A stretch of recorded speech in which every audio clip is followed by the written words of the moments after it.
What's up, guys? CNC Cayman 1 here, and welcome back to Stowe. I know, we've been doing a lot of Stowe videos recently. I'm gearing up for a new Minecraft series, but it could be quite some time. So I'm doing these Stowe videos in the meantime, because I don't really have much to do on Minecraft. So yeah, we will be getting back to Minecraft, but yeah, again, I just need some time to get that set up. Also, I started school again. I need to start getting used to school again, so yeah. My schedule's a little wonky at the moment. But anyways, guys, so what we are going to be doing in this video today is we are going to be playing the Crystalline Cataclysm event. Basically this event is going from now until September 11th. Actually, from yesterday till September 11th. September 11th, I think. Let me double check that real quick. Hold on. Give me a second.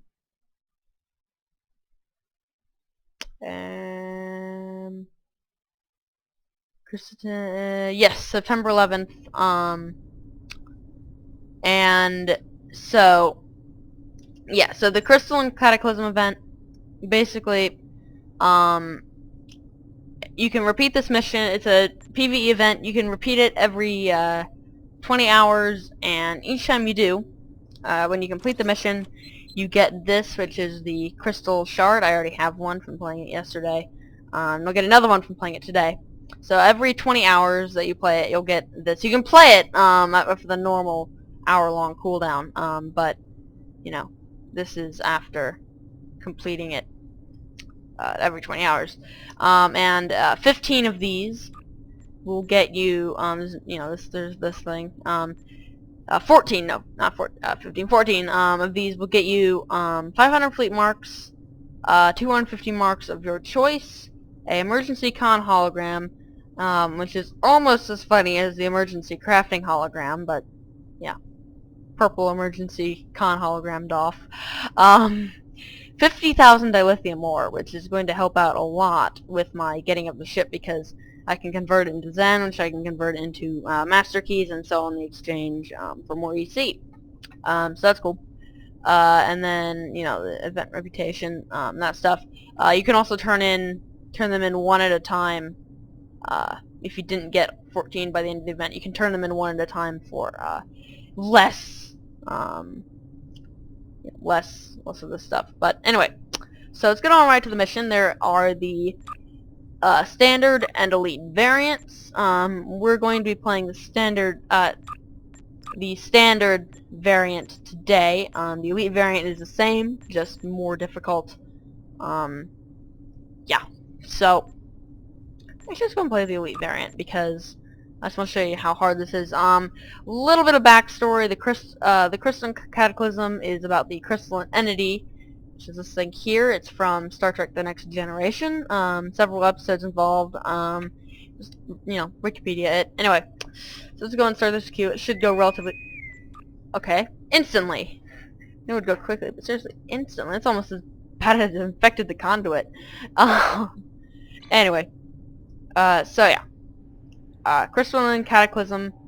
So yeah. Okay. Why is this?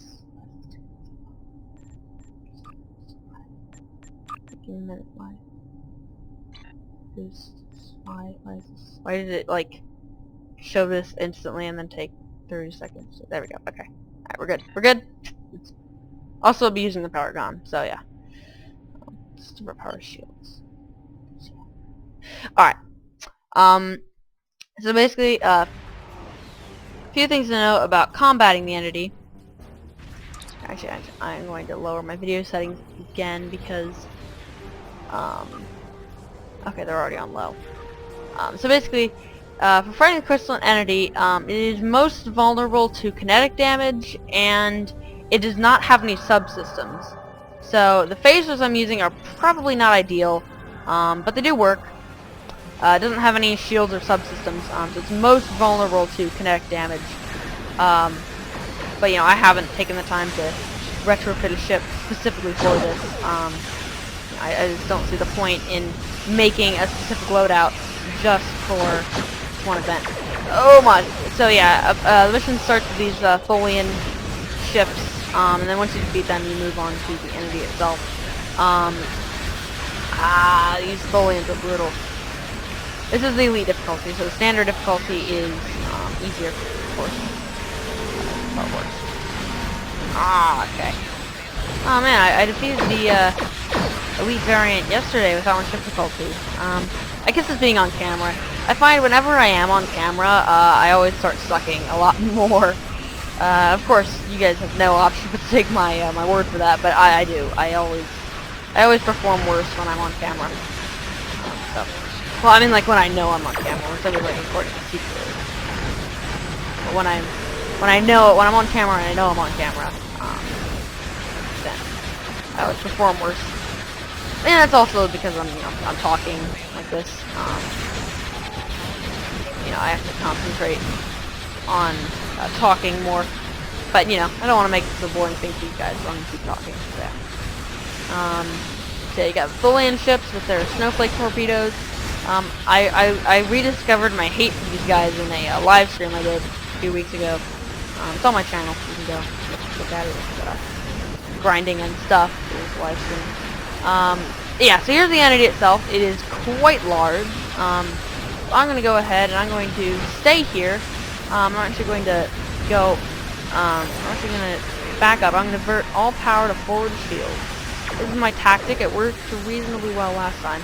So I'm backing up, and I'm tilted slightly up, just so it's just within my cannon arc, as you can see. And yes, and I'm diverting power to forward shields. Because the entity doesn't move, as far as I'm aware, if it does move, it's extremely slow. If you just face it with your forward shields and then just divert like all your power to the forward shields, you're usually fine. Okay, I'm going to stop now. Oh man, the lag. This mission does induce lag, especially because I'm recording. Yeah, recording do slow down my system quite a bit. The system is fairly decent. NVIDIA GTX 660 Ti with 8 gigs RAM.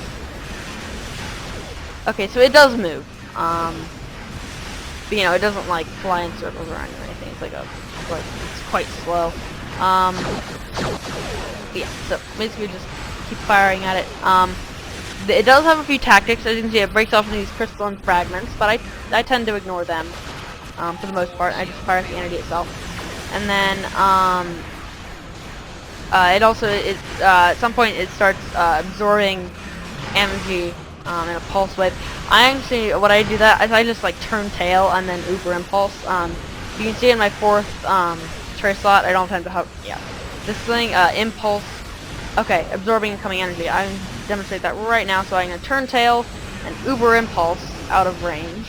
I call it Uber Impulse, it's not actually called Uber Impulse, it's called Impulse Burst, but it's Uber Impulse. Impulse Burst out of the way until it's done, the wave doesn't hit me, and then I full Impulse back into range. The reason why I use Uber Impulse is because Uber Impulse can be used in combat. You don't need to be out of combat to use it, although it does have a 2-minute cooldown. But usually, if you've destroyed it before it starts doing that again. Also, sometimes it jams your sensors, but that's not terrible. It just kind of like puts a static effect on, and then it blurs out your minimap type thing. Carvada. So yeah, just diverting power to forward shields usually does the trick, because it only shoots at you from the front. So divert everything with forward shields.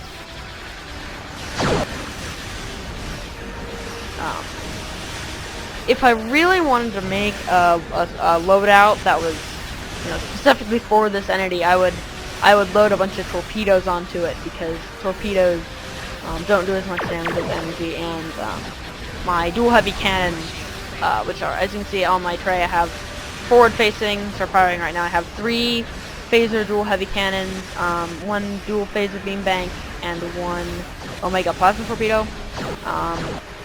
And then in the F I have the kinetic cutting beam and the 2 phaser beam arrays. those are all of those about the torpedo and the kinetic cutting beam are all energy weapons. So if you're making a loadout for the ship, I would definitely put it with in the aft. I would put turrets, and in the forward I would have all torpedoes, and then like in the aft you can also have a kinetic cutting beam. But again, I'm not taking the time to make a loadout specifically for this. It's only for a few days, so this ship usually does quite fine. You know, I could like start flying in circles around the enemy and doing all fancy stuff like that, but this tactic works fine. Up. Okay, it's absorbing energy again. Get out of range. Uber Impulse is recharged, but I don't think I need it really. Yeah, as long as you're out of range, you're safe. And you can even flip around and my back. That works too. If you don't have the Impulse Burst, so you can just use attack patterns and stuff. What I did with there is I just used attack pattern Alpha, attack pattern Omega, and evasive maneuvers. The attack pattern Alpha was a tactical personal ability, so you can't do that if you're tactical. I mean, you can like put it on a boss, but and then attack pattern Omega, I had on a boss, and then evasive maneuvers everybody has, of course. So yeah. The crystalline fragments I tend to ignore. They don't really do anything as far as I can tell. I mean, again, I haven't like super researched this. It's only been out for a day. But so yeah. Occasionally it does hit me and it kind of knocks my forward shields down, but if I just keep diverting power to them, it's usually fine. Fired torpedoes. Some part of my energy weapons. So yeah, so cannons do count as energy weapons, although wouldn't seem like it because, you know, cannons, you think of cannonballs, kinetic, but they're energy weapons. These are special. These are favorites. You know, I don't know why. I'm not quite sure what the difference is between cannons and the turrets. You know, like I'm not talking about in game. I know there's a big difference between like in the game, the functionality. So like in Star Trek lore, what is the difference? Because they both like fire these, you know, pulses of, you know, the phaser or whatever it is. It's fire these pulses, and you know, it doesn't seem to me like they'd be any different. Like maybe, like between the cannons, which only fire forward, but they do so much more damage, and the turrets, you know, it seems to me like if you can have something that's firing this pulse on, you know, it's a 360 firing arc, why can't you just divert the power to that, like mount the cannon onto a turret sort of thing? If you know what I'm talking about, you're like, you know, you take a cannon, you know, like you take a phaser cannon and then you just mount it on a turret, or you know, or maybe you're saying, you know, they have such a bad arc because they're dual and they have to be in the range of both of them. Well, my answer to that is that you can have both of them on the turret and you can like rotate it. I have no idea if you guys have any idea what I'm talking about, then just an idea. Yeah, so just about dead.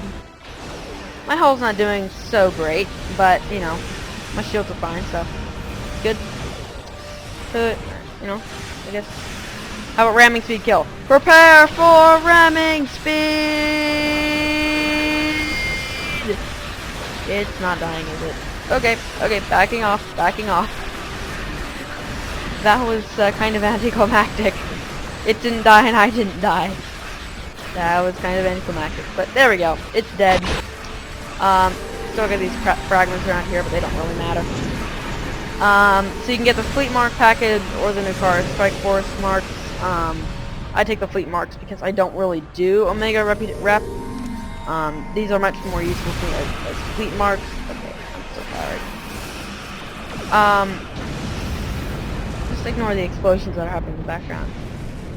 These are much more useful to me as Fleet Marks because I can toss them in these fleet things here and then get fleet credits for fleet weapons and consoles. So yeah. Sorry, Ash, I'm saving my dilithium for... sorry, Ash, I'm saving my dilithium for a ship. So, yeah. If you guys have no idea what I'm talking about, Ash is the leader of my fleet. Archimedes Task Force, you should join it if you're not already. Anyways, guys, my name is CNCKman1, I guess that's about it for this video then. Goodbye.